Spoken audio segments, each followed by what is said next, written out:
வணக்கம் வணக்கம் வணக்கம் நண்பர்களே. அதாவது செந்தில் பாலாஜி வந்து பார்த்திங்கன்னா கிட்டத்தட்ட ஒரு 3000 கோடி ஊழல் அப்படின்ற மாதிரி சொல்லிக்கிட்டு இருக்காங்க. ஆனால் அவருக்கு வந்து பார்த்திங்கன்னா இப்போ ஒரு இக்கட்டான சூழ்நிலைங்க. மறுபடியும் வந்து பார்த்திங்கன்னா அவர் மீது வந்து புகார் மேலே புகார் அளிச்சிட்ருக்கிறாங்க. அவர் பக்கம் வந்து பார்த்திங்கன்னா வருமான வரி சோதனை, அமலாக்கத்துறையினர் எல்லா ரைடுமே எந்தெந்த துறை இருக்கோ அத்தனை துறையில் வந்து பார்த்திங்கன்னா அவர் பக்கம் திரும்பி இருக்குது. ஸோ ரைடு மேலே ரைடாகவே போயிட்டுருக்கு. அது மட்டும் இல்லாமல் திமுக ஆட்சியை கவிழ்க்கிறதுக்காக வந்து பார்த்திங்கன்னா பாஜக முடிவு செஞ்சு இப்படிலாம் பண்ணிகிட்ருக்காங்கன்னு சொல்லி நிறைய இடத்துல வந்து பார்த்திங்கன்னா முதல்வர் ஸ்டாலினையை வந்து பார்த்திங்கன்னா நிறைய இடத்துல கண்டனம் தெரிவிச்சிட்ருக்கிறாரு. அது மட்டும் இல்லாமல் செந்தில் பாலாஜியை வந்து பார்த்திங்கன்னா கட்சியிலேருந்தே தூக்கிடுங்க அப்படின்னு சொல்லிட்டு ஆளுநர் வந்து பார்த்திங்கன்னா ஒரு பக்கம் அவருடைய சஜஷனை கொடுத்துட்ருக்காரு. ஆனால் இவர் ஸ்டாலின் அவருக்கு வந்து பார்த்திங்கன்னா ஆளுநருக்கு வந்து பார்த்திங்கன்னா எந்த ஒரு தகுதியுமே இல்லை சொல்கிறதுக்கு. அவருக்கு ஃபஸ்ட்டு ரூல்ஸே இல்லை, ரைட்ஸ் இல்லை அவருக்கு ஃபஸ்ட்டு. அவர் எப்படிங்க சொல்லலாம் அப்படின்ற மாதிரி தான் வந்து பார்த்திங்கன்னா ஸ்டாலின் அவர்கள் வந்து ஆளுநரை பற்றி விமர்சனம் செய்கிறாரு. இருந்தாலும் வந்து பார்த்திங்கன்னா ஆளுநர் அவர்கள் வந்து பார்த்திங்கன்னா இந்த ஒரு ஊழல் காரணமாக தமிழ்நாட்டில் ஒழுங்கு வந்து பார்த்திங்கன்னா கெட்டு போயிருக்கு.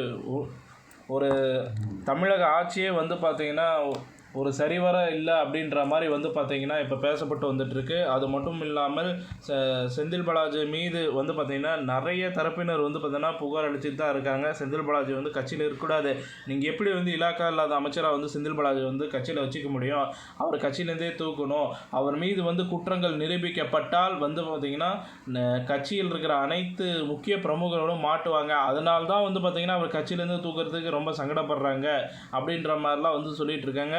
இருந்தாலுமே வந்து பார்த்திங்கன்னா இலாக்கா இல்லாத அமைச்சராக வச்சுக்கலாம் அப்படின்ற மாதிரி சொல்லியிருந்தாங்க. இப்போ கட்சியிலேருந்தே வந்து பார்த்திங்கன்னா தூக்கிட்டதாக சொல்கிறாங்க. ஸோ அவர் வந்து கட்சியில் வந்து பார்த்தோன்னா இதற்கு மேலே வந்து பார்த்தோன்னா நீடிப்பாரா அப்படின்னு கேட்டிங்கன்னா கன்ஃபார்மாக நீடிப்பதற்கான வாய்ப்புகள் இல்லை. சப்போஸ் அவர் வந்து பார்த்தோன்னா கட்சியில் அவர் நீடித்தார் அப்படின்னா மக்கள் வந்து பார்த்தோன்னா அவர் ஏற்றுக்கிறதுக்கு தயாராக இல்லை. என்ன தான் நம்ம வந்து நீங்கள் காலில் விழுந்து புரண்டு அழுது இது பண்ணாலுமே சரி, மக்கள் வந்து தெளிவாயிட்டாங்க. அவர் மீது ஒரு குற்றம் நிரூபிக்கப்பட்டு விட்டால் உடனடியாக வந்து பார்த்திங்கன்னா செந்தில் பாலாஜி மீது இருக்கிற நம்பிக்கையானது குறைஞ்சிரும். இவர் வந்து நம்ம நாட்டை வந்து பார்த்திங்கன்னா முன்னேற்ற மாட்டார், இவர் சுரண்ட தான் செய்வார் அப்படின்ற மாதிரி சொல்லுவாங்க. பொறுத்திருந்து பார்ப்போம் செந்தில் பாலாஜியின் வழக்கு எந்த திசையை நோக்கி செல்கிறது. அது மட்டும் இல்லாமல் செந்தில் பாலாஜி வந்து அவருடைய வழக்கானது வந்து பார்த்திங்கன்னா நடுநிலையில் ஊசலாடி கொண்டு இருக்குது அப்படின்னு நம்ம சொல்லலாம்.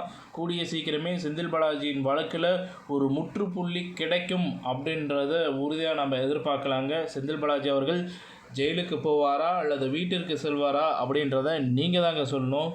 ஸோ இந்த தகவல் பிடிச்சிருந்தால் லைக் பண்ணுங்கள், ஷேர் பண்ணுங்கள், மறக்காமல் நம்ம சேனலை சப்ஸ்கிரைப் பண்ணி பெல் ஐக்கானை கிளிக் பண்ணி வச்சுக்கோங்க. நன்றி, வணக்கம்.